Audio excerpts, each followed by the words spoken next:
আসসালামু আলাইকুম ভিউয়ার্স, আজকে আমি আপনাদেরকে জলসিঁড়ির যে প্রবেশ পথ সেটাই আমি আপনাদেরকে দেখাবো। প্রবেশ মুখে জলসিঁড়ির সর্বপ্রথম যেটা আপনি দেখতে পারবেন, এখানে একটা ব্রিজ আছে। এই ব্রিজটা হলো 100 ফিট ব্রিজ। এই ব্রিজের পাশে চেকপোস্ট আছে। এই চেকপোস্টের মাধ্যমে আপনাকে চেকিং করে কিন্তু এই জলসিঁড়িতে ঢুকতে পারবে। আপনি চাইলেই কিন্তু মালামাল অথবা যে কোনো কিছু নিয়ে ঢুকতেও পারবেন না, বের হতেও পারবেন না, কারণ এই জলসিঁড়ির একটা নিয়ম আছে যে কোম্পানির সাইন এবং ছাড়া কিন্তু এখানে ঢুকতে দেয় না।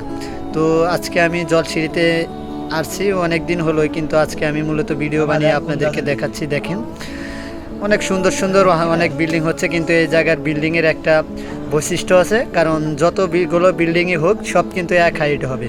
10 তলার উপরে কিন্তু কেউ বিল্ডিং করার এখানে পারমিশন নাই। যদিও এই জলসিঁড়ির যত কাজ আছে সবগুলো কাজ কিন্তু সেনাবাহিনীদের তদারকি হচ্ছে। মূলত এগুলা কাজ সেনাবাহিনীদেরই কাজ, তাদের ফ্ল্যাট বাসা এগুলা করার লেগে এই জমিটা নেওয়া হয়েছে। আমি যতটুকু জানি এখানে অনেক বসত বাড়ি ছিল, এদের থেকে জোর করে নাকি দখল করে তারা এই বিল্ডিংগুলো বানিয়েছে।